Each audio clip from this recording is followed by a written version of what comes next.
এই টাইপের কন্টেন্ট তুমি পুরো ইউটিউব খুঁজলে হচ্ছে পাবা না। আমি জাস্ট এতটুকু বলতে পারি। বিগত বছরে কয়েকটা বোর্ড পরীক্ষার প্রশ্ন নিচ্ছি, প্রশ্ন নিয়ে হচ্ছে আমি প্রত্যেকটা প্রশ্ন ভালো করে হচ্ছে অ্যানালাইসিস করছি। পরে আমি যে জিনিসটা পাইছি সেটা হচ্ছে তোমাদের বায়োলজি পরীক্ষাতে মেইনলি 4টা টাইপের এমসিকিউ আসে। কয়টা টাইপের? 4টা টাইপের। সেই অপশনটাকে আমরা বলবো এক্সট্রিম ভ্যালু। এই এক্সট্রিম ভ্যালু মনে রাখবা, জীবনও আনসার হবে না। মনে রাখবা সারা যখন প্রশ্ন সেট করে তখন তাদের মাথায় যে স্ট্র্যাটেজিটা কাজ করে সেটা হচ্ছে কিভাবে একটা স্টুডেন্টকে একটু কনফিউজ করে দেওয়া যায়। এই এমসিকিউগুলো পারতে হইলে তোমাকে মেইন বই জাস্ট মুখস্থ করলে হবে না, বেসিক বুঝতে হবে। এগুলো হচ্ছে পারলে সবচেয়ে সহজ, না পারলে নাকের পানি চোখের পানি। ঠিক আছে, কিচ্ছু করার নাই। তাহলে এই প্রশ্নটার উত্তর তো তুমি পারবাই না, এর পরবর্তী প্রশ্নের উত্তরও কিন্তু তুমি পারবে না। ঠিক আছে, অর্থাৎ দুইটা এমসিকিউ কিন্তু मछली गई पानी में छपक छपक। তো এই টাইপের এমসিকিউ পারতে হইলে যে জিনিসটা করতে হবে। আসসালামু আলাইকুম, এসএসসি 2025 ব্যাচের প্রিয় ভাইয়াপুরা, যেখান থেকে হচ্ছে আমাদের এই ভিডিওটা দেখছো, তোমাদের সবার প্রতি অসংখ্য শুভকামনা এবং ভালোবাসা জানিয়ে আজকের ভিডিওটা শুরু করছি। খুবই স্পেশাল একটা ভিডিও। অনেক বেশি রিকোয়েস্ট পাইছি আমি এটা, যে ভাইয়া এমসিকিউতে আমাদের সমস্যা হয়, সৃজনশীল কিভাবে লিখতে হয় সেটা তো আপনি দেখাই দিয়েছেন।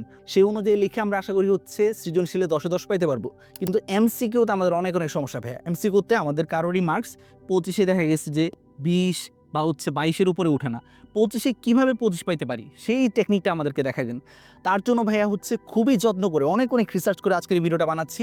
দেখো, আজকে আমরা হচ্ছে 3টা প্রশ্নের আনসার দিব। 1 নম্বর যেটা কথা সেটা হচ্ছে জীববিজ্ঞান পরীক্ষাতে কত টাইপের এমসিকিউ আসে। দেখো, এই টাইপের কন্টেন্ট তুমি পুরো ইউটিউব খুঁজলে হচ্ছে পাবা না। আমি জাস্ট এতটুকু বলতে পারি। আমরা দেখবো যে 4টা টাইপের হচ্ছে এমসিকিউ আসে। বায়োলজি পরীক্ষাতে মেইনলি হচ্ছে 4টা টাইপের এমসিকিউ আসে। সেই প্রত্যেকটা টাইপ থেকে কয়টা করে হচ্ছে এমসিকিউ আসে সেই জিনিসটা দেখাই দিব। পাশাপাশি এটাও বলবো যে প্রত্যেক টাইপের এমসিকিউ তুমি কিভাবে পারতে পারো, কি ডেঞ্জারাস সিচুয়েশন তৈরি হতে পারে, কোন ডেঞ্জারাস সিচুয়েশনে পড়লে কিভাবে তুমি বের হয়ে আসবা, সেই সব কিছু হচ্ছে ভাই দেখাই দিব। ঠিক আছে, এত যত্ন করে আর কেউ এরকম ভিডিও বানায় কিনা আমার সন্দেহ আছে।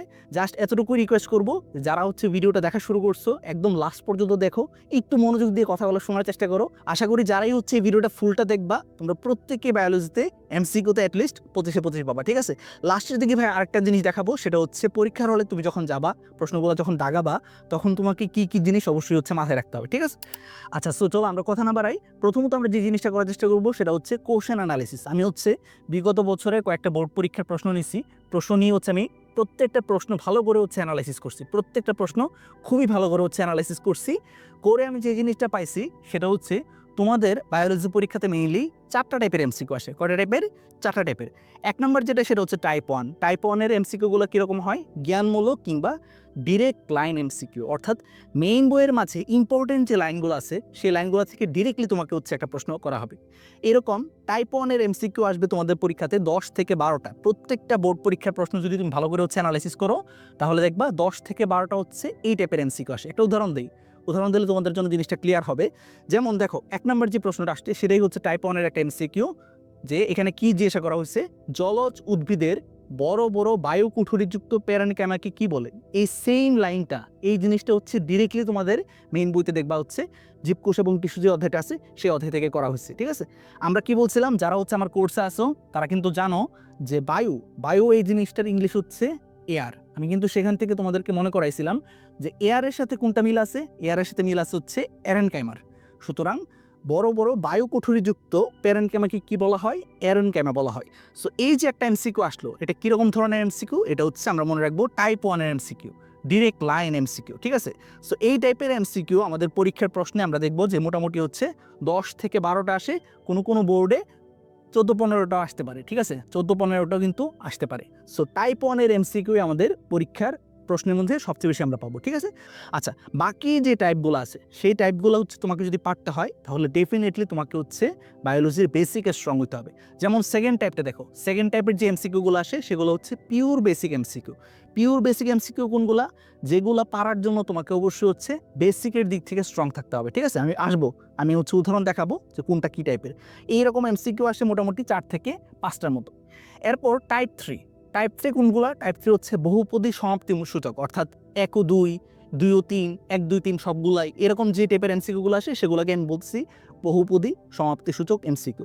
এই টাইপের এমসিকিউ ম্যাক্সিমাম ক্ষেত্রে আমি দেখছি 4টা আসে, কোনো ক্ষেত্রে 5টাও আসতে পারে। ঠিক আছে, সো 4 থেকে 5টা। এরপর আসে যাক টাইপ 4 এমসিকিউ কোনগুলা, যেগুলো হচ্ছে চিত্র থেকে হচ্ছে আমাকে প্রশ্ন করা হবে। কোনো একটা চিত্র দিয়ে দেবে, চিত্র দিয়ে বলবে অমুক পার্টটা বলতে আসলে কোনটাকে বোঝানো হয়েছে, সেটার কাজ কোনগুলা, ঠিক আছে। এই টাইপের এমসিকিউ আসে 2 থেকে 3টা, ঠিক আছে। সো এই হচ্ছে আমাদের বায়োলজির এমসিকিউর কোশ্চেন অ্যানালাইসিস। আমরা যদি ভালো করে হচ্ছে খেয়াল করি, আমাদের পরীক্ষার প্রশ্নগুলোতে যে কোনো বোর্ডে হচ্ছে আমরা দেখবো এই 4টা টাইপের এমসিকিউ আসছে, ঠিক আছে। 4টা টাইপের এমসিকিউর বাইরে কোনো এমসিকিউ আসবে না। এবার আসো আমরা একটু ডিটেলস অ্যানালাইসিস করার চেষ্টা করি যে টাইপ 1-এর যে এমসিকিউগুলো আছে সেগুলো পারার জন্য আলটিমেটলি আমাকে কি করতে হবে, বা এই ক্ষেত্রে কোনো ধরনের ডেঞ্জারাস সিচুয়েশন আসবে কিনা সেগুলো আমরা কীভাবে হচ্ছে সলভ করবো, ঠিক আছে। এবং পাশাপাশি টাইপ 2, টাইপ 3, টাইপ 4 এরকমভাবে আমি প্রত্যেকটা টাইপ হচ্ছে ধরে এখন হচ্ছে দেখানোর চেষ্টা করব যে কোন টাইপের এমসিকিউ আসলে কীরকম আসে, এবং সেই টাইপগুলো সলভ করার জন্য আসলে তোমাকে কোন জিনিসে স্ট্রং হইতে হবে, ঠিক আছে। 1 মাস সময় আছে, সেই সময়টা কাজে লাগাও, তাহলেই কিন্তু আশা করি হচ্ছে এমসিকিউতে 25 ইনশাল্লাহ পেয়ে যাওয়া, ঠিক আছে। ফার্স্টে আসো টাইপ 1 কোনগুলা। টাইপ 1 হচ্ছে জ্ঞানমূলক কিংবা direct line MCQ. For example, একটু আগে যেটা কথা বলছিলাম যে আমাদের জলজ উদ্ভিদের বড় বড় বায়ুকুঠুরিযুক্ত প্যারেনকাইমাকে কি বলা হয়, সেটাকে বলা হয় হচ্ছে এরেনকাইমা। এটা ডিরেক্টলি আমাদের মেইন বইয়ের কোনো একটা ইম্পর্টেন্ট লাইন থেকে দিয়ে দিছে, ঠিক আছে, ডিরেক্টলি তুলে দিছে। এইরকম এমসিকিউই আমরা দেখবো যে সবচেয়ে বেশি পরিমাণে আমাদের পরীক্ষার প্রশ্নে আসছে। সো এগুলো পারার জন্য কি করতে হবে ভাইয়া? পারার জন্য যে জিনিসটা করতে হবে সেটা হচ্ছে বইয়ের ইম্পর্টেন্ট লাইনের এরিয়া মার্ক করা, ঠিক আছে। আমাদের যে মেইন বই আছে সেই মেইন বইয়ের মাঝে প্রত্যেকটা চ্যাপ্টার থেকে কোন কোন লাইন হচ্ছে ইম্পর্টেন্ট সেই জিনিসগুলো হচ্ছে ভালো করে আমাদের রিভিশন দিতে হবে, ঠিক আছে। ওই এরিয়াগুলো হচ্ছে ভালো করে হচ্ছে আমাদের কভার করতে হবে। সো কভার করার জন্য উপায় কি? তুমি যদি নিজে নিজে এই জিনিসটা করতে যাও, তোমাকে যে কাজটা করতে হবে, বিগত বছরের যতগুলো হচ্ছে বোর্ড কোশ্চেন আছে সেই বোর্ড কোশ্চেনগুলো অ্যানালাইসিস করতে হবে, এবং পাশাপাশি এই বছর তোমাদের টেস্ট পরীক্ষাতে একদম বড় বড় জেলা স্কুল যেগুলো আছে, যেমন ফর এক্সাম্পল কুমিল্লা জেলা স্কুল, বগুড়া জেলা স্কুল, এরকম যে জেলা স্কুলগুলো আছে সেগুলোর প্রশ্নগুলো অ্যানালাইসিস করতে হবে। এই দুইটা জায়গা তুমি অ্যানালাইসিস করলেই বুঝতে পারবা যে কোন কোন লাইন হচ্ছে তোমার ইম্পর্টেন্ট, অর্থাৎ সেই এরিয়াগুলো ভালো করে মার্ক করে দাগায় দাগায় তোমাকে পড়তে হবে। এই কাজটা করলে তুমি টাইপ 1-এর যত এমসিকিউ আছে সব কিছু তুমি পেরে যাবা। এখন এই জিনিস তোমরা নিজেরা করতে পারো, অথবা তুমি যে জিনিসটা করতে পারো সেটা হচ্ছে এই ভিডিও নিচে কমেন্ট করতে পারো যে ভাইয়া প্রত্যেকটা চ্যাপ্টার থেকে আমাদের 1 শট রিভিশন ক্লাস চাই। যদি আমি দেখি যে এই ক্ষেত্রে তোমাদের অনেকেই হচ্ছে আমাকে কমেন্ট করে জানাইছো, তাহলে কিন্তু ভাইয়া হচ্ছে ডেডিকেটেড এমসিকিউর ক্লাস বানাবো, ঠিক আছে। 1 শট রিভিশন ক্লাস বানাবো। সেই রিভিশন ক্লাসে আমি দেখাই দিব ডিরেক্টলি যে মেইন বইয়ের মাঝে কোন কোন লাইন, কোন কোন এরিয়া হচ্ছে আমাদের টাইপ 1-এর এমসিকিউতে আসার জন্য ইম্পর্টেন্ট, ঠিক আছে। সো সেই জিনিসটা ভাইয়া কিন্তু করে দিব। আচ্ছা, এই টাইপ 1-এর এমসিকিউগুলোতে তোমাকে ডিরেক্টলি যেহেতু প্রশ্ন করা হবে, কোনো ধরনের পেস্টেস এর ভিতরে নাই, তার জন্য এগুলো যদি তুমি পারো সবচেয়ে দ্রুত হচ্ছে তুমি দাগাইতে পারবা। প্রশ্নটা বা মাত্র আমি তোমাদেরকে বলবো যে এই টাইপ 1-এর এমসিকিউ তুমি যদি পারো তাহলে চেষ্টা করবো ফার্স্ট অ্যাটেম্পটে, প্রথমবার যখন ফুল প্রশ্নটা একবার যাবা তখনই তুমি সেই জিনিসটা কিন্তু দাগাই ফেলার চেষ্টা করবা, ঠিক আছে। আচ্ছা, এখন এর ভিতরে আর কি কোনো টিপস আছে কিনা, পারার জন্য আর কি কোনো টিপস আছে কিনা? আছে ভাই, 3টা টিপসের কথা আমি তোমাদেরকে বলতেছি। প্রথম যেটা টিপস সেটা হচ্ছে ক্যান্সেল আউট স্ট্র্যাটেজি। আচ্ছা, ক্যান্সেল আউট স্ট্র্যাটেজি জিনিসটা কি? ক্যান্সেল আউট স্ট্র্যাটেজি হচ্ছে এই টাইপের এমসিকিউতে তোমার অপশন তো থাকবে ক, খ, তারপর হচ্ছে গ, ঘ, ঠিক আছে, এরকম 4টা অপশন থাকবে না? সো তুমি যদি হচ্ছে ডিরেক্টলি আনসারটা জানো যে এটার আনসার খ হবে, তাহলে তো তুমি দাগায় চলে যাবা, ঠিক না, কোনো সমস্যা নাই। কিন্তু যদি তুমি হচ্ছে কনফিউজ থাকো যে এর ভিতরে ক হবে নাকি ঘ হবে নাকি গ হবে না খ হবে, অর্থাৎ কনফিউশনে তুমি যদি পড়ে যাও, তাহলে তোমার ফার্স্ট যেটা করণীয় সেটা হচ্ছে ক্যান্সেল আউট। অর্থাৎ এই 4টা অপশনের মাঝে তুমি ফার্স্টে খুঁজে বের করার চেষ্টা করো যে কোন জিনিসটা তো ডেফিনেটলি হবে না, এই গ তো জীবনেও হবে না, ক আর খর মধ্যে যে কোনো একটা হবে, ঠিক আছে। এরকমভাবে তুমি অপশনের সংখ্যা হচ্ছে কমাই নিয়ে আসো, সেই জিনিসটাকে ভাই বলবো হচ্ছে ক্যান্সেল আউট স্ট্র্যাটেজি। সো এই টাইপের এমসিকিউতে ভালো করতে গেলে তুমি যদি হচ্ছে পারো তাহলে তো দাগাইতে পারবা।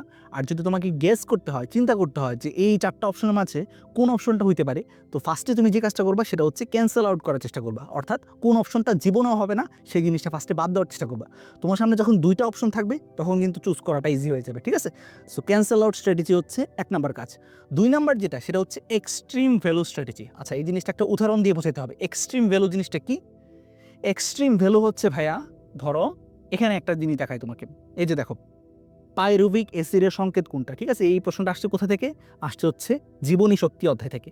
আচ্ছা, পাইরুভিক অ্যাসিডের সংকেত কোনটা? ফার্স্টের যে অপশন সেটা হচ্ছে C2H4O3, এরপর সেকেন্ড যে অপশন C3H4O7, এরপর থার্ড যে অপশন C3H2O3, এবং ফোর্থ যে অপশন C3H4O3। আচ্ছা, এই 4টার মাঝে কোনো কি প্যাটার্ন তুমি খুঁজে বের করতে পারছো? 4টার মাঝে তুমি দেখো এই যে ফার্স্টের যে অপশনটা, ক যে অপশনটা, সেটার মাঝে কি লেখা আছে? সেটার মাঝে লেখা আছে C2H4O7, C2H4O7, ঠিক আছে? সো আমাদের অপশন এ অর্থাৎ C2H4O7 এই যে অপশনটা আছে সেই অপশনটাকে আমরা বলবো এক্সট্রিম ভ্যালু। এই জিনিসটাই হচ্ছে আমাদের এক্সট্রিম ভ্যালু, ঠিক আছে? ঠিক আছে, বাকিগুলোর সাথে যেটার কোনো মিল নাই। এই এক্সট্রিম ভ্যালু মনে রাখবা জীবনও আনসার হবে না। সাধারণত এমসিকিউতে এই এক্সট্রিম ভ্যালু অর্থাৎ যেই অপশনটা বাকিগুলোর সাথে মিলতেছে না সেটা জীবনও আনসার হবে না। মনে রাখবা সারা যখন প্রশ্ন সেট করে তখন তাদের মাথায় যেই স্ট্র্যাটেজিটা কাজ করে সেটা হচ্ছে কিভাবে একটা স্টুডেন্টকে একটু কনফিউজ করে দেওয়া যায়। সো কনফিউজ করার জন্য সে যে কাজটা করবে সিমিলার টাইপের অনেক অপশন দিবে। মনে রাখবা আনসার এই সিমিলার টাইপের অপশনগুলোর ভিতরেই কোনো একটা। আনসার সবসময় এই সিমিলার টাইপের অপশনগুলোর ভিতরে কোনো একটা। যেটা কিনা একদম ব্যতিক্রম লাগতেছে সেটা হচ্ছে এক্সট্রিম ভ্যালু। ওই এক্সট্রিম ভ্যালুর অপশনটা জীবনও আনসার হবে না, ঠিক আছে? সো এটা তুমি বাদ দিয়ে দিবা, এটা বাদ দিয়ে বাকিগুলা থেকে হচ্ছে চিন্তা করবা। তাহলে দেখো এখন অপশন কমে আসলো না, 4টা অপশন ছিল, এখন আমরা 3টাতে নিয়ে আসলাম। এই 3টা অপশন থেকে এখন আমরা বাছাই করার চেষ্টা করবো যে কোনটা আনসার হবে, ঠিক আছে? সো এরকমভাবে কমাই নিয়ে আসতে হবে। অপশন যখন কমাই নিয়ে আসবে তখন দেখবে যে তোমাকে কারেক্ট আনসারটা খুঁজে বের করা তোমার জন্য ইজি হয়ে গেছে, ঠিক আছে? তাহলে আমরা যে জিনিসটা বললাম যে ডিরেক্ট লাইন এমসিকিউ, এই এমসিকিউগুলো ভালো করার জন্য মেইন বই ভালো করে পড়তে হবে। মেইন বই ভালো করে পড়লে তুমি ডিরেক্টলি আনসার করতে পারবা, কোনো সমস্যা নাই।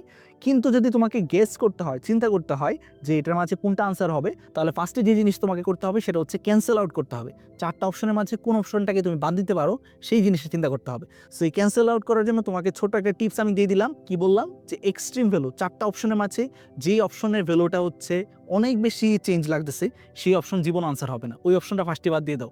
বাদ দিয়ে যেই অপশনগুলোতে সিমিলার আনসার আছে, কাছাকাছি আনসার আছে, সেগুলোর মাঝে কোনটা আনসার হবে সেই জিনিসটা খুঁজে বের করার চেষ্টা করো, ঠিক আছে? সো এটাই হচ্ছে আমাদের সিমিলার আনসার স্ট্র্যাটেজি, ঠিক আছে? আরেকটা এক্সাম্পল দিয়ে দেখো। ফর এক্সাম্পল ধরো পরীক্ষার এমসিকিউতে আসলো যে নিচের কোনটিতে থায়ামিন থাকে।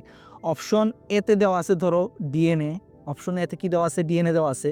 অপশন বিতে দেওয়া আছে ধরো আরএনএ,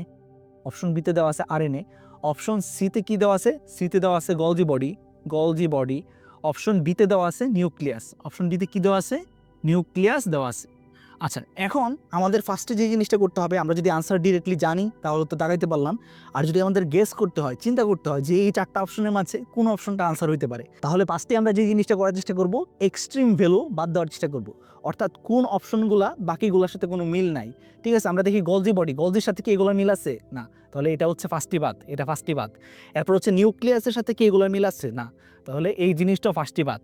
কোনগুলোর মাঝে হচ্ছে সিমিলারিটি আছে? ডিএনএ এবং আরএনএ মাঝে সিমিলারিটি আছে। সো এই দুইটা সিমিলার ভ্যালুর মাঝে কোনো একটা হচ্ছে আনসার হবে, ঠিক আছে? ডিএনএ হইতে পারে, আরএনএ হইতে পারে। আমরা যদি জাস্ট সিম্পলি চিন্তা করি যে আরএনএতে কি থাকে? আরএনএতে থাকে ইউরাসিল, তার মানে ডিএনএতে থাকে হচ্ছে থায়ামিন, ঠিক আছে? সো এরকমভাবেই হচ্ছে তুমি এই টাইপের এমসিকিউতে হচ্ছে কারেক্ট আনসারটা চিন্তা করে গেস করে হচ্ছে বের করে নিয়ে আসতে পারবে, ঠিক আছে? সো আশা করি হচ্ছে তোমাদেরকে বুঝাইতে পারছে এই জিনিসটা। সো টাইপ 1 গেল, এরপর আসো টাইপ 2 এর এমসিকিউ অর্থাৎ পিওর বেসিক এমসিকিউ। এই এমসিকিউ সাধারণত প্রত্যেকটা বোর্ডের প্রশ্নেই 4 থেকে 5টা আসে, ঠিক আছে? এই এমসিকিউগুলো পারতে হইলে তোমাকে মেইন বই জাস্ট মুখস্থ করলে হবে না, বেসিক বুঝতে হবে। বেসিক যদি না বুঝো তুমি, ক্লিয়ার কনসেপ্ট যদি তোমার না থাকে, তাহলে তুমি পারবা না। একটা এক্সাম্পল দিই, চলো এটা এক্সাম্পল দিই, তাহলে তোমাদের জিনিসটা আরো ক্লিয়ার হবে। ফর এক্সাম্পল 2024 সালে ময়মনসিংহ বোর্ডে এই যে প্রশ্নটা আসছে সেটা দেখো, ঠিক আছে? নিচের কোনটা জীব এবং জ্বরের মধ্যবর্তী অবস্থা? এই ক্ষেত্রে অপশন এতে কি আছে? অপশন ক নাম্বার অপশনে আছে হচ্ছে ব্যাকটেরিয়া, খ নাম্বারে আছে ভাইরাস, গ নাম্বারে আছে প্রোটোজোয়া এবং ঘ নাম্বারে আছে হচ্ছে ছত্রাক, ঠিক আছে? এই প্রশ্নের আনসারটা কিন্তু তোমাদের মেইন বইতে একদম ডিরেক্টলি দেওয়া নাই। তোমাকে এই ক্ষেত্রে বেসিকটা হচ্ছে কনসেপ্ট ক্লিয়ার রাখতে হবে। আমি কিন্তু যখন হচ্ছে আমার বায়োলজি কোর্সে পড়াইছি তোমাদেরকে, যারা ভর্তি আছো তারা জানার কথা যে আমি কিন্তু তোমাদেরকে বলছিলাম যে জীব বা অর্গানিজম মাত্রই হচ্ছে তাকে কি তৈরি করতে হয়? প্রোটিন তৈরি করতে হবে। কোনো একটা কিছু যদি প্রোটিন তৈরি করতে না পারে তাহলে সে কখনোই হচ্ছে জীবের বৈশিষ্ট্য প্রকাশ করতে পারবে না। তাহলে জীব মাত্রই কি তৈরি করতে হবে? প্রোটিন তৈরি করতে হবে। এখন জীবকোষ এবং টিস্যু যে অধ্যায়টা আছে সেই অধ্যায়টা যখন ভাইয়া পড়াইছিলাম তখন কি বলছিলাম ভাইয়া? যে প্রোটিন এই জিনিসটা তৈরি হয় যেই অঙ্গাণুটাতে, তার নাম হচ্ছে রাইবোসোম। প্রোটিন কোথায় তৈরি হয়? রাইবোসোমে তৈরি হয়। তাহলে রাইবোসোম এই জিনিসটা নিশ্চয়ই প্রত্যেকের ভিতরে উপস্থিত থাকতে হবে। এখন ভাইরাস হচ্ছে এমন একটা জিনিস যেই জিনিসের ভিতরে কোনো ধরনের কি নাই? কোনো ধরনের রাইবোসোম নাই। রাইবোসোম যদি না থাকে তার ভিতরে, সে কি প্রোটিন তৈরি করতে পারবে? না। তাহলে সে তখন কিসের মতো আচরণ করবে? নর্মালি সে যখন পরিবেশে থাকে তখন সে হচ্ছে জ্বরের মতো আচরণ করে। কিন্তু একটা ভাইরাস যেই মাত্র কোনো একটা জীবকে আক্রমণ করে, কোনো একটা জীবের যে কোষ আছে সেই কোষের ভিতরে যে মাত্র সে তখন সেই কোষটা, যেই কোষটাকে সে আক্রমণ করলো, ধরো এটা হচ্ছে ভাইরাস, এই ভাইরাসটা এই কোষটার ভিতরে গিয়ে সেই কোষের ভিতরে যে রাইবোজোম আছে, সেই কোষের ভিতরে যে রাইবোজোম আছে, সেই রাইবোজোমকে কাজে লাগিয়ে নিজের জন্য কিন্তু সে হচ্ছে প্রোটিন তৈরি করে, নিজের জন্য প্রোটিন তৈরি করে। তাহলে ভাইরাস নর্মালি কী অবস্থায় থাকে? জ্বর অবস্থায় থাকে। যখনই সে কাউকে আক্রমণ করে তখন সে কিসের মতো আচরণ করে? জীবের মতো আচরণ করে। তাহলে নিজের কোনটি? জীব এবং জ্বরের মাঝে মধ্যবর্তী অবস্থা। আনসার হচ্ছে ভাইরাস, আনসার হচ্ছে ভাইরাস। ঠিক আছে? সো এই জিনিসটা পারতে হলে কি করতে হবে? তোমাকে অবশ্যই কিন্তু বেসিকটা ক্লিয়ার থাকতে হবে। সো ম্যাক্সিমাম স্টুডেন্ট যাদের হচ্ছে এমসিকিউতে 25 আসে না, এই কারণে আসে না কারণ তাদের হচ্ছে এই টাইপের এমসিকিউতে সমস্যা হয়, যে এমসিকিউগুলোতে একটু বেসিক লাগে। জাস্ট যারা হচ্ছে বায়োলজি মুখস্থ করে, প্রত্যেকটা লাইন বাই লাইন মুখস্থ যারা করে, তারা কিন্তু এই টাইপের এমসিকিউতে আটকায় যায়। ঠিক আছে? তার জন্য ভাই যে জিনিসটা বলবো যে প্রত্যেকটা টপিক যখনই পড়বা তোমরা চেষ্টা করো যে বেসিকটা ক্লিয়ার করে হচ্ছে বুঝে বুঝে পড়তে। ঠিক আছে? সো তার জন্য যারা হচ্ছে এখনও আমাদের এসএসসি বায়োলজি কোর্সে ভর্তি হও নাই, যদিও আর 1 মাস সময় আছে, তারপর আমি তোমাদেরকে বলবো যে এখনও কিন্তু সময় আছে, এখনও কিন্তু চান্স আছে। এই কোর্সটাতে তুমি যদি ভর্তি হও, ভাই কিন্তু যখনই হচ্ছে কোনো একটা টপিক আলোচনা করছি, সেই টপিকের সাথে সংশ্লিষ্ট যে বেসিকগুলো তোমার জানা প্রয়োজন, সেগুলো কিন্তু আগে বুঝাই নিছি, বুঝানোর পর তারপর গিয়ে মেইন বুক পড়াইছি। তার জন্য ভাইয়া বলবো যে এখনও যারা হচ্ছে এই কোর্সে ভর্তি হও নাই, তারা হচ্ছে এই ভিডিওর ফার্স্ট কমেন্ট থেকে এক্ষুনি দ্রুত এই কোর্সে ভর্তি হয়ে যাও। মাত্র 1530 টাকা। তোমরা যদি অনেকে রিকোয়েস্ট করো ভাই আবার হচ্ছে ডিসকাউন্ট অফারটা দিব, কোনো সমস্যা নাই আমার। ঠিক আছে? কিন্তু আমাকে জাস্ট এই জিনিসটা ইনশিওর করতে হবে যে তোমরা যারা ভর্তি হবা তারা মনোযোগ দিয়ে কোর্সের ক্লাসগুলো করবা। কোর্সের ক্লাসগুলো একদমই সংক্ষিপ্তভাবে আমি চেষ্টা করি হাইলি এডিট করে তোমাদেরকে দিতে। সো ওই ক্লাসগুলো প্রত্যেকটা একটু মনোযোগ দিয়ে দেখতে হবে। যারা মনোযোগ দিয়ে দেখতে পারবা, কনফিডেন্স আছে যাদের, তারাই শুধুমাত্র এই কোর্সে ভর্তি হবা। সো 1530 টাকা হচ্ছে এই কোর্সের কোর্স ফি। তোমরা যদি রিকোয়েস্ট করো যে ভাই আবার হচ্ছে 1020 টাকার অফারটা দেন, আমরা তাহলে ভর্তি হব। অনেকে যদি বলো ভাইয়া কিন্তু আবার হচ্ছে ডিসকাউন্টের অফারটা দিব, ডিসকাউন্ট দিতে আমার কোনো সমস্যা নাই, কিন্তু তোমাকে সেই জিনিসটা আমাকে ইনশিওর করতে হবে যে কোর্সের ক্লাসগুলো তুমি মনোযোগ দিয়ে দেখবা। মনোযোগ দিয়ে দেখলে আশা করি হচ্ছে বায়োলজির বেসিক নিয়ে কোনো সমস্যা হবে না। এই বেসিক থেকে যে 4 থেকে 5টা প্রশ্ন আসবে, প্রত্যেকটা প্রশ্ন আশা করি ইনশাল্লাহ তুমি অবশ্যই পেরে যাবা। ঠিক আছে? আচ্ছা, আরও কিছু এক্সাম্পল দেখি টাইপ 2 এর। যেমন ফর এক্সাম্পল এখানে দেখো 16 নম্বর যে প্রশ্নটা আসছে, 16 নম্বর প্রশ্নটা একটা উদ্দীপক দিয়ে আসছে, এই চিত্রটা দিয়ে আসছে। এখানে আমরা কি দেখতে পারতেছি? একটা উদ্ভিদের মূল, যে মূলের মাঝে ছোট ছোট এরকম কি আছে? দানাদার পদার্থ আছে, এরকম ছোট ছোট গুল গুল নডিউল পাওয়া যাচ্ছে। সো আমরা যখন হচ্ছে চ্যাপ্টার 13 পড়াইছিলাম, জীবের পরিবেশ পড়াইছিলাম, কোর্সের ক্লাসে আমি কিন্তু বলছিলাম যে এই টাইপের জিনিসগুলো করতে পারে যেই ব্যাকটেরিয়া, তার নাম হচ্ছে রাইজোবিয়াম ব্যাকটেরিয়া। রাইজোবিয়াম ব্যাকটেরিয়া যে কাজটা করে সে হচ্ছে নাইট্রোজেন ফিক্সেশনের কাজ করে। নাইট্রোজেন ফিক্সেশন জিনিসটা কি? পরিবেশের মাঝে, বায়ুর মাঝে কি? বায়ুর মাঝে অক্সিজেনও আছে, কার্বন ডাইঅক্সাইড আছে, নাইট্রোজেনও আছে। সো বায়ুর মাঝে যে নাইট্রোজেন আছে সেই জিনিসটাকে ধরে মাটিতে কোনো একটা যৌগ আকারে সে হচ্ছে আটকায় রাখে। সো ওই কাজটার নামই হচ্ছে নাইট্রোজেন ফিক্সেশন। এই নাইট্রোজেন ফিক্সেশন যে ব্যাকটেরিয়াগুলো করতে পারে তাদেরকে বলা হয় rhizobium bacteria. So rhizobium bacteria যখন হচ্ছে এই টাইপের উদ্ভিদে এই নাইট্রোজেন ফিক্সেশনের কাজটা করে, তখন তারা এরকম কি সৃষ্টি করে? ছোট ছোট গুটির মতো নডিউল সৃষ্টি করে, নডিউল। ঠিক আছে? নডিউল সৃষ্টি করে। সো সেখান থেকে কিন্তু এই প্রশ্নটা চলে আসছে। দেখো, সেখান থেকে কিন্তু এই প্রশ্নটা চলে আসছে। জিজ্ঞাসা করছে এক্স তৈরিতে কোনটা সাহায্য করে? আনসার কি? আনসার হচ্ছে রাইজোবিয়াম। সো এই টাইপের এমসিকিউগুলো পারতে হলে অবশ্যই তোমাকে কি করতে হবে? অবশ্যই কিন্তু বেসিক জানা থাকতে হবে। তাহলে এটা হচ্ছে আমাদের সেকেন্ড টাইপের এমসিকিউ, যেগুলো হচ্ছে কি টাইপের থেকে আসে? যেগুলো হচ্ছে আমাদের পিওর বেসিক থেকে আসে। ঠিক আছে? মিনিমাম হচ্ছে 4 থেকে 5টা আসবে, 4 থেকে 5টা এমসিকিউ আসবে। ঠিক আছে? সো এগুলো পারতে হলে অবশ্যই হচ্ছে বেসিক ক্লিয়ার থাকতে হবে। টাইপ 3তে আমরা চলে যাই। টাইপ 3তে যে জিনিসটা আসে সেটা হচ্ছে বহুপদী সমাপ্তিসূচক প্রশ্ন, অর্থাৎ 1 ও 2, 2 ও 3, 1, 2, 3 সবগুলো সঠিক, কোনোটাই সঠিক নয়, এই টাইপের অপশন যেগুলোতে থাকে সেগুলোকে আমি বলতেছি বহুপদী সমাপ্তিসূচক এমসিকিউ। আচ্ছা, এগুলো হচ্ছে মোস্ট ক্রিটিক্যাল, এগুলো পারা হচ্ছে সবচেয়ে কঠিন। ঠিক আছে? এই টাইপের এমসিকিউ পারা হচ্ছে সবচেয়ে কঠিন, কারণ এগুলাতে সবচেয়ে বেশি হচ্ছে প্যাচ লাগানোর চেষ্টা করা হয়। আচ্ছা, এই টাইপের এমসিকিউ পারতে হলে যে জিনিসটা করতে হবে, প্রত্যেকটা টপিকের ডিপ বেসিক লাগবে। ঠিক আছে? যে একটা টপিক পড়তেছি, এই টপিকের ভিতরে যে অঙ্গাণুটা সম্পর্কে কথা বলা হয়েছে বা যে উদ্ভিদটা সম্পর্কে কথা বলা হয়েছে, সেই অঙ্গাণুটার ভিতরে কি কি অংশ থাকে, প্রত্যেকটা অংশ কি কি কাজ করে, এটা সম্পর্কে একদম ক্লিয়ার কাট একটা আইডিয়া থাকতে হবে। ঠিক আছে? ফর এক্সাম্পল দেখো, আমি কিছু উদাহরণ দিচ্ছি যে টাইপ 3 এর উদাহরণ কি। দেখো, টাইপ 3 এর উদাহরণ হচ্ছে টেন্ডন। টেন্ডন জিনিসটা হচ্ছে আমাদের দৃঢ়তা প্রদান এবং চলন, নবম যে অধ্যায় আছে সেখান থেকে প্রশ্নটা আসছে। টেন্ডন জিনিসটা শ্বেততন্তুময়, পেশি ও হাড়ের সংযুক্তি, সহজে জোড়া লাগে না। ঠিক আছে? এই 3টা অপশনের মাঝে কোনটা হবে? সো দেখো টেন্ডন জিনিসটা হচ্ছে এমন একটা জিনিস যেটা কিনা আমি যখন কোর্সে ক্লাস নিচ্ছি তখনই কিন্তু তোমাদেরকে বলছি যে মাংসের সাথে পেশির সাথে হাড্ডির যে সংযোগ, পেশি প্লাস হাড্ডি। কি বলছিলাম আমি কিন্তু বলছিলাম ক্লাসে পেশি, পেশি প্লাস হাড়, পেশি প্লাস হাড়, এই কাজটা যে করে তার নামই হচ্ছে টেন্ডন। আর হাড় প্লাস হাড়, হাড় প্লাস হাড়, ঠিক আছে, বা অস্থি প্লাস অস্থি ইকুয়াল টু যে কাজটা করে, যেটা কাজ করে সেটার নাম হচ্ছে লিগামেন্ট। এই কথাটা কিন্তু আমি যখন কোর্সে ক্লাস নিচ্ছি তখন কিন্তু তোমাদেরকে বলছিলাম। সো পেশি এবং হাড়ের মাঝে সংযুক্ত হিসেবে যে কাজ করে তার নামে কিন্তু টেন্ডন। সো অপশন 2 কিন্তু কারেক্ট। এরপর এই জিনিসটা যেহেতু তন্তুময়, সে তো তন্তুময়, সো অপশন এ নাম্বারটা কিন্তু কারেক্ট। এবং আমরা যখন হচ্ছে মেইন বইটা পড়াইছিলাম তখন কিন্তু তোমাদেরকে বলছিলাম যে টেন্ডন জিনিসটা এরকম একটা জিনিস যেটা সহজে ছিঁড়ে না, কিন্তু কোনো কারণে যদি ছিঁড়ে যায় তাহলে হচ্ছে সে কিন্তু সহজে জোড়া লাগে না। সো আনসার কি হবে? আনসার কিন্তু 1 2 3 হবে, ঠিক আছে। আনসার কিন্তু হবে হচ্ছে 1 2 3। আচ্ছা, আমরা আরেকটা হচ্ছে এমসিকিউ সলভ করার চেষ্টা করি যেটা কিনা বহুপদী সমাপতি সূচক, ঠিক আছে। যেমন ফর এক্সাম্পল এখানে 2 নাম্বার যে প্রশ্নটা আসছে যে বাহু সঞ্চালনে হাত পা নড়াইতে গেলে কোন পেশি হচ্ছে কাজ করে? বাইসেপস পেশি, ট্রাইসেপস পেশি, ডায়াফ্রাম। এখন দেখো এখানে যদি তোমার বেসিকটা ক্লিয়ার না থাকে, তুমি যদি না জানো তাহলে কিন্তু এটা আনসার করতে পারবে না। আমরা কিন্তু বলছিলাম যে আমাদের যখন কোর্সে ক্লাস নিচ্ছি তখন কিন্তু ভাই এই কথাগুলো সবগুলো বলছি যে আমাদের ধরো বুকের যে অঙ্গগুলো আছে, অর্থাৎ বুকের মাঝে কি আছে? ফুসফুস আছে, হার্ট আছে। সো এটা ধরো আমাদের ফুসফুস, এটা ধরো আমাদের হার্ট, ঠিক আছে। সে বুকের এই অঙ্গগুলোকে পেটের অঙ্গগুলো থেকে, পেটের মাঝে কি আছে? আমাদের তোমার হচ্ছে ক্ষুদ্রান্ত আছে, বৃহদান্ত্র আছে, আমাদের লিভার আছে। সো এই পেটের অঙ্গগুলো থেকে যেই পেশির স্তরটা আলাদা করে তাকেই বলা হয় মধ্যচ্ছদা কিংবা ডায়াফ্রাম। তাকেই বলা হয় হচ্ছে মধ্যচ্ছদা বা ডায়াফ্রাম। সো এই জিনিসটা তুমি যদি জানো, কোর্সের ক্লাসগুলো যদি একটু মনোযোগ দিয়ে করো আর এই জিনিসটা যদি তুমি জানো তাহলে কিন্তু তোমার বোঝার কথা যে হাত পা নাড়াইতে বাহু সঞ্চালনে এই ডায়াফ্রামের কি কোনো কাজ আছে? ডায়াফ্রাম কি কোনো ভূমিকা পালন করার কথা না। সো আমাদের কিন্তু এই অপশনটা কিন্তু অটোমেটিক্যালি বাদ। ডায়াফ্রামের যে অপশনটা আছে 3 নাম্বার অপশনটা কিন্তু কোনো সময় হবে না। 3 নাম্বার অপশনটা জীবন আনসার হবে না।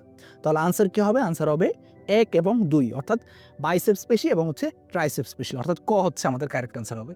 তাহলে আমাদের টাইপ 3 অর্থাৎ বহুপদী সমাপ্তি সূচক যে এমসিকিউগুলো আসবে সেগুলো পারার জন্য একটা মাত্র টিপস, সেই জিনিসটা হচ্ছে তুমি যেই মাত্র অপশনগুলো দেখছো, অপশনগুলো দেখার সাথে সাথেই তুমি যেই কাজটা করার চেষ্টা করবা যে কোন অপশনটা হবে না সেই জিনিসটাকে বাদ দেওয়ার চেষ্টা করবা, ক্যান্সেল আউট করার চেষ্টা করবা যে এই 3টা অপশনের মাঝে কোনটা হবে না, যেটা হবে না সেটা বাদে বাকিগুলো।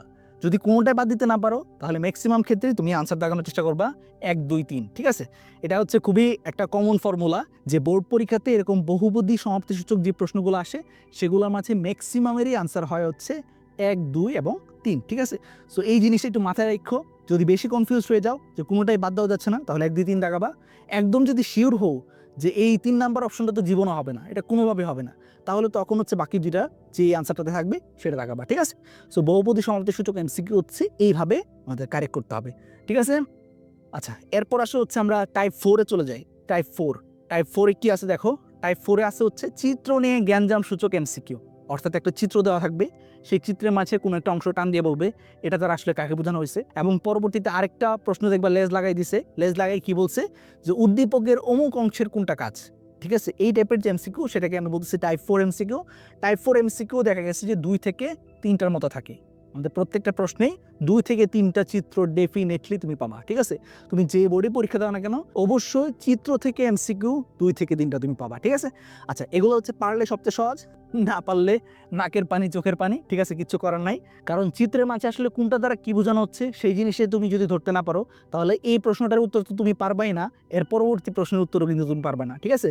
অর্থাৎ 2টা এমসিকিউ কিন্তু গায়া পানি মেছা পাক, ঠিক আছে।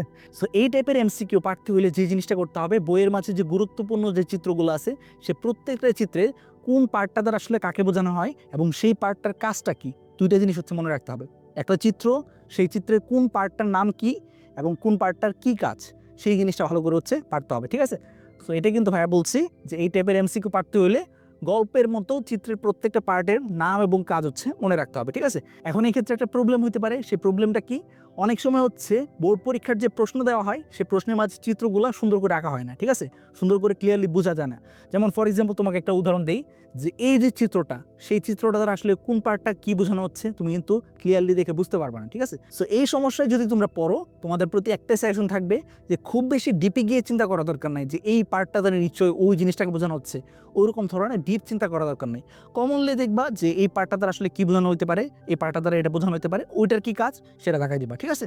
ফর এক্সাম্পল দেখো যে এই প্রশ্নটা আমরা যদি নেই যে উদ্দীপকের এনকে সাইটোপ্লাজম থেকে পৃথক রাখে কোনটা, এনকে সাইটোপ্লাজম থেকে পৃথক রাখে, তার মানে এন হচ্ছে জিনিসটা কি, এন হচ্ছে আসলে নিউক্লিয়াস। কমন সেন্সে আমরা জানি নিউক্লিয়াসের 4টা বা 5টা অংশ। সো এখন দেখো যে কোনটা হচ্ছে নিউক্লিয়াসকে সাইটোপ্লাজম থেকে পৃথক রাখে। আমরা জানি নিউক্লিয়াসকে সাইটোপ্লাজম থেকে পৃথক রাখে হচ্ছে নিউক্লিয়ার মেমব্রেন, ঠিক আছে, নিউক্লিয়ার মেমব্রেন, অর্থাৎ আমাদের ডি হচ্ছে আমাদের আনসার হবে, ঠিক আছে, ডি হচ্ছে আনসার। ডি জিনিসটাকে আমরা কমনলি দেখে মোটামুটিভাবে বুঝতেছি যে এই জিনিসটা হচ্ছে নিউক্লিয়ার পর্দা বা নিউক্লিয়ার মেমব্রেন। সো এই জিনিসটা কিন্তু আমাদের আনসার হবে, ঠিক আছে। এরকমভাবে কমনলি চিন্তা করবা। ফর এক্সাম্পল দেখো এখানে আর চিহ্নিত অংশটির নাম কি, আর যে চিত্রটা আছে সেই চিত্রের মাঝে আমরা কি বুঝতেছি, আর জিনিসটা দ্বারা হচ্ছে আমাদের দাঁতের চিত্র বলা হয়েছে। দাঁতের সবচেয়ে বাইরে কি থাকে, সবচেয়ে বাইরে থাকে এনামেল, এর ভিতরে কি থাকে ডেন্টিন, ডেন্টিনের ভিতরে কি থাকে পাল্প কিংবা দন্তমজ্জা, ঠিক আছে। সো আমরা কিন্তু বুঝতেছি যে সবচেয়ে ভিতরের যে পার্ট অর্থাৎ আর জিনিসটা কি হবে, আর হবে হচ্ছে দন্তমজ্জা। সো এরকমভাবেই কিন্তু চিত্র থেকে যে এমসিকিউগুলো আসবে সেগুলো কিন্তু আমাদের জানতে হবে। এবার দেখো পি এবং কিউ তৈরির উপাদান হলো পি এবং কিউ। পি মানে হচ্ছে আমাদের এনামেল, কিউ হচ্ছে ডেন্টিন।